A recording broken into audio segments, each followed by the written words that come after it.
नमस्कार, स्वागत छ कार्यक्रम खोज खबरमा। म पुष्कर खतिवडा।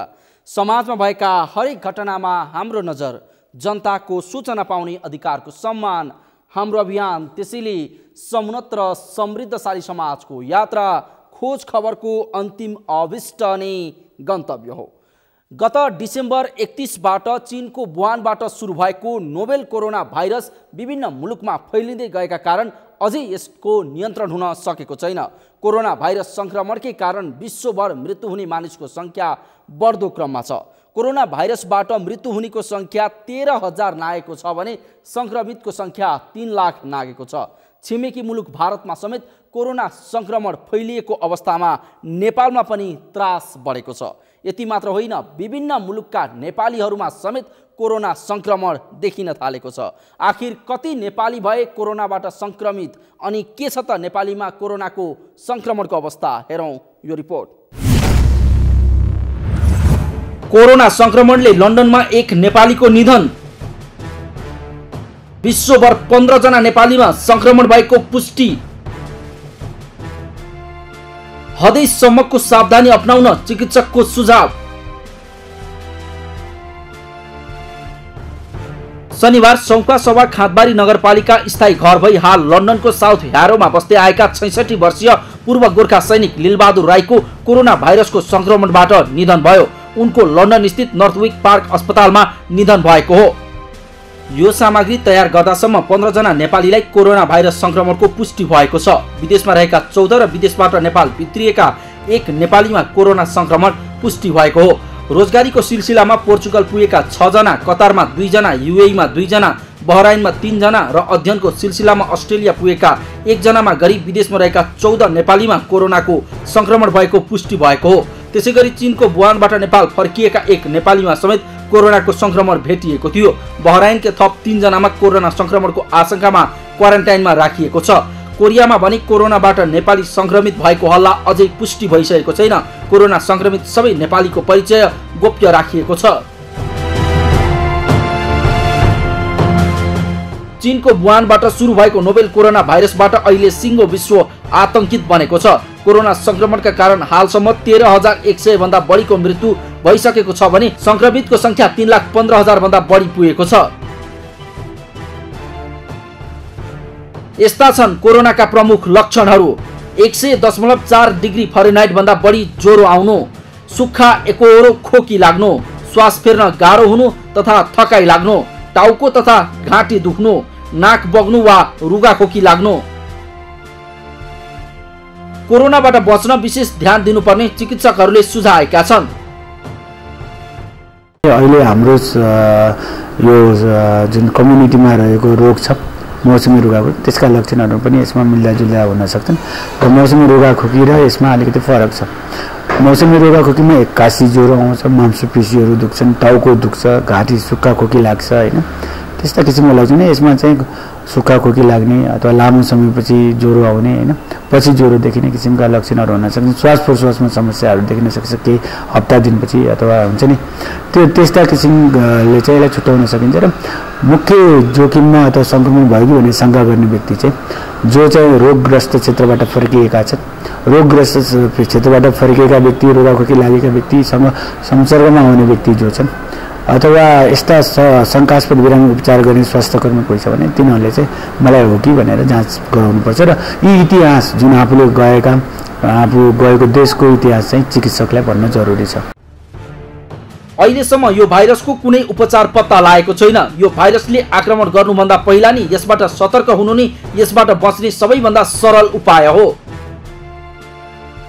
कोरोनाको लक्षण भनेको रुगाखोकी नै हो। रुगाखोकी, ज्वरो र सास फुल्ने, बढी चाहिँ यसमा सास प्रश्वासमा समस्या हुने व्यक्तिहरूको अरू कुनै रोगले त्यो जस्टिफाई हुँदैन भने, जस्तो उहाँले अरू कुनै रोग छैन जसले यस्तो सिम्पटम ल्याउन सक्छ, तर उहाँमा यस्तो सिम्पटम देखाएको छ भने बल्ल त्यस्तो बिरामीले चाहिँ कोरोनाको शङ्का गर्नु भनेर WHO को गाइडलाइन त्यसरी आएको छ। अब यहाँ जनमानसमा त्रास भनेको रुगाखोकीको सिजन हो। सबैलाई रुगाखोकी अक्सर हामीले एक्सपिरियन्स गरेका हुन्छौँ, लागेकै हुन्छ। रुगाखोकी लाग्यो भन्दैमा त्रसित भइहाल्नु पर्दैन। तपाईँ आफ्नो नजिकको डाक्टर कहाँ जो गएर पहिला एकचोटि इलाज गराउनुहोस्, उहाँहरूले सही सल्लाह दिनुहुन्छ होला। कोरोनाबाट जोगिने केही उपायहरू। शङ्कास्पद बिरामीको नजिक नजाने, नचिनेका मानिससँग कुरा गर्दा परै बस्ने, अनावश्यक आँखा, मुख र नाक नछुने, बेला बेलामा साबुन पानीले हात धोइरहने, खोक्दा हाछ्यौं गर्दा पाखुराले नाकमुख छोप्ने या टिस्यु पेपरको प्रयोग गर्ने, भिडभाडमा जाँदा मास्क लगाएर हिँड्ने, माछा मासु तथा अन्डा राम्रोसँग पकाएर खाने, पशु पक्षीको असुरक्षित सम्पर्कबाट टाढा रहने, रुगाखोकी लाग्नसाथ प्रशस्त तातो झोरिलो खानेकुरा खाने, अत्यावश्यक काम बाहेक भिडभाडमा नजाने, चिकित्सकको सल्लाह अनुसार रोकथाम गर्ने औषधि सेवन गर्ने। के हो क्वारेन्टाइन र आइसोलेसन? यदि कोही मानिसमा कुनै संक्रमणको शंका भए वा संक्रमित क्षेत्रबाट फर्किएका व्यक्तिलाई परीक्षण कालमा राखिने स्थानलाई क्वारेन्टाइन भनिन्छ। क्वारेन्टाइनमा ती व्यक्तिको नियमित स्वास्थ्य जाँच तथा संक्रमणको परीक्षण गरिन्छ। लक्षण नदेखिएको ती व्यक्तिलाई व्यवस्थित ठाउँमा राखिन्छ जहाँ बाहिरी मान्छेको सम्पर्क हुँदैन। 14 दिनसम्म कडा निगरानीमा राख्दा लक्षण नदेखिए उसलाई संक्रमण भएको छैन भन्ने पुष्टि हुन्छ र पुनः ढुक्क भएर समाजमा घुलमिल गर्ने अनुमति दिइन्छ। तर त्यो 14 दिन भित्र संक्रमणको लक्षण फेला परे तुरुन्त एउटा अस्पतालमा लगिन्छ र अलग्गै वार्डमा राखिन्छ जहाँ उसलाई कसैले छुने अनुमति हुँदैन। यसैलाई भनिन्छ आइसोलेसन। भनिरहनु पर्दैन, रोग लागेपछि उपचार गर्नुभन्दा रोग लाग्न नदिनु नै राम्रो। त्यसैले आफू पनि सचेत बनौ र अरूलाई पनि सचेत बनाऊ। खोज खबरका लागि पुष्कर खतिवडा, काठमाडौँ।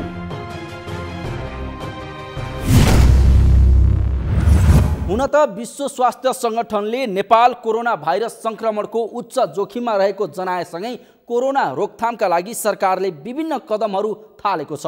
देशको राजधानी सहित ठूला सहरमा रहेका नागरिकहरू समेत धमाधम गाउँ फर्किन थालेका छन्। यो अवस्थामा नआत्तिकन सतर्कता अपनाउनु अहिलेको आवश्यकता हो।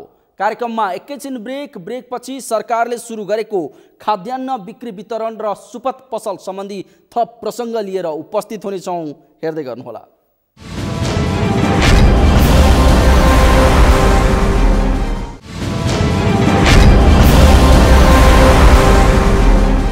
ब्रेकपछि स्वागत छ। कार्यक्रम हो खोज खबर। कोरोना भाइरसको सन्तासका कारण बजारमा कृत्रिम अभाव र कालो बजारी सुरु भइसकेको छ। बजारमा औषधिदेखि खाद्य सामग्री समेतको चरम अभाव देखिएको छ। तर अनुगमन र नियमन नहुँदा कालो बजारी गर्नेहरूको मनोमानी दिनानुदिन बढ्दै गइरहेको छ। यसैलाई मध्यनजर गर्दै मोबाइल भ्यानदेखि भाटबटेनी सुपरमार्केटसम्म सरकारले सहुलियत पसल सुरु गरेको छ। आखिर कहाँ कहाँ छ सहुलियत खाद्य पसल? हेरौँ यो रिपोर्ट। कृत्रिम अभाव र कालो बजारी रोक्न सरकारी कदम। उपभोक्ता केन्द्रित सहुलियत पसल सञ्चालनमा। 10 महिना खाद्य सामग्रीको अभाव नहुने दाबी।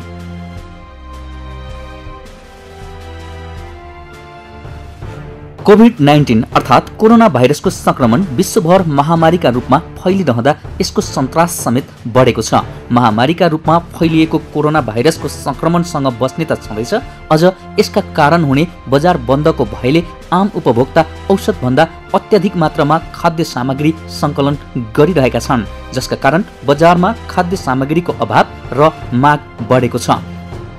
यसैको मौका छोपेर केही व्यापारीहरू भने कमाउने दाउमा छन्। अहिले बजारमा सर्वत्र कालो बजारी र कृत्रिम अभाव बढेको छ।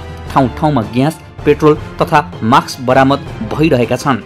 कोरोनाको संक्रमण फैलिएसँगै रोकथामका लागि औषधीय सामग्रीको अभाव हुनु त स्वाभाविक हो, तर बजारमा खाद्य सामग्रीको पनि अभाव छ। तर आम उपभोक्ता खाद्य सामग्रीको अभाव तथा कालो बजारीको शिकार भइरहँदा सरकार मातहतको साल ट्रेडिङले भने बजारमा 6 महिनासम्म पुग्ने खाद्य सामग्री मौजूद रहेको दाबी गरेको छ।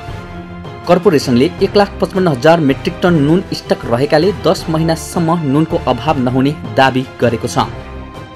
खास गरेर नुनको स्टक हामीसँग सरकारले जुन एउटा 6 महिनाको बफर स्टक राख्नु भनेर भनेको छ, त्यस हिसाबले न्यूनतम 6 महिनाको बफर स्टक हामीसँग हुन्छ नि। जति बेला पनि आजको अवस्थामा 1,55,000 मेट्रिक टन चाहिँ नुन हामीसँग स्टक छ, जुन नेपालको डिमान्डको 10 महिनालाई पुग्ने, करिब 10 महिनालाई पुग्छ त्यो स्टकले। यति मात्रै होइन, साल ट्रेडिङ कर्पोरेसनको दाबी अनुसार नेपाल सरकारले 10,000 मेट्रिक टन चिनीको जिम्मा दिएकोमा 7,500 मेट्रिक टन नेपाल भित्रिसकेको, 5,000 मेट्रिक टन गोदाममा रहेको छ। थप 2,500 मेट्रिक टन केही दिनमा आइपुग्ने कर्पोरेसनको भनाइ छ। साथै 10,000 मेट्रिक टन स्टक रहेको जनाएको छ। यसका साथै एसटीसी ब्रान्डको ग्यास उपत्यकाका 3 ठाउँबाट वितरण गरिएकाले ग्यासको समस्या नहुने कर्पोरेसनले बताएको छ।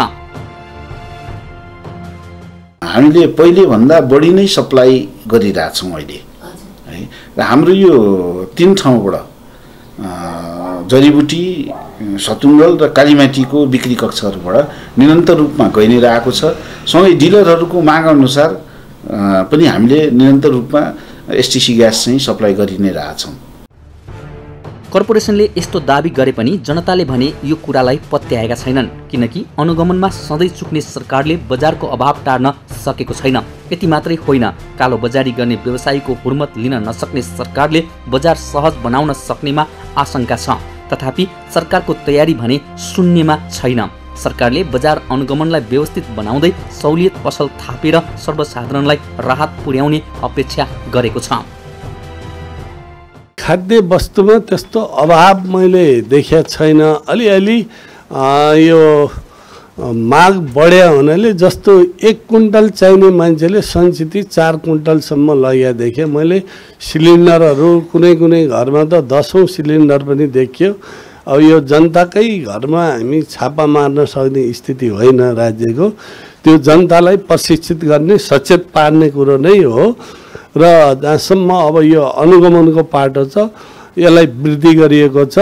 हाम्रो अघि नै भने मैले यो उद्योग वाणिज्य आपूर्ति मन्त्रालय, गृह मन्त्रालय, कृषि तथा पशुपन्छी मन्त्रालय, स्वास्थ्य तथा जनसङ्ख्या मन्त्रालयसँग समन्वय गरेर युनिफाइड तरिकाले हामी बढिरहेछौँ।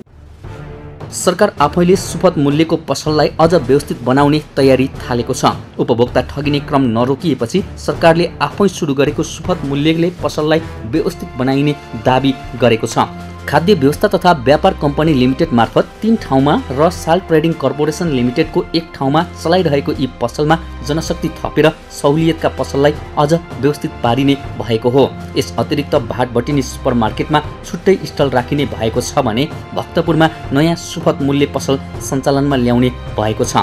ती पसलमा मात्रै उपभोक्ताको पहुँच नपुग्ने भन्दै मोबाइल भ्यान मार्फत पनि घुम्ती सेवा दिने सरकारको तयारी छ। हामीले भक्तपुरमा त्यो भेगमा नसमेटिया हुनाले एउटा काउन्टर खोजी गरिरहेको छौँ। त्यो प्रक्रियामा छ, ठाउँ पनि भेटिया छ, खालि टुङ्गो लगाएर सुरु गर्न बाँकी। प्लस एउटा भ्यान हामीले घुमाउँछौँ पनि घुम्तीको रूपमा, त्यो अञ्चल कार्यालयबाट चलाउने हो, अफिस टाइममा चलाउने हो। अहिले भिड धेरैको बेलामा हाम्रो घुम्तीमा जान्न, आखिर त्यसको कामै बेच्ने हो। यस्ता सहुलियत पसलमा चामल, कर्णालीको सिमी र इन्डक्सन चुल्हो समेत पाइने व्यवस्था गरिएको छ। सहुलियत पसलमा सिमी प्रति किलो 120 रुपैयाँ, जिरा मसिनो चामल प्रति किलो 53 रुपैयाँ, सोना मन्सुली चामल 67 रुपैयाँ र इन्डक्सन चुल्होका 4000 रुपैयाँ रहेको छ।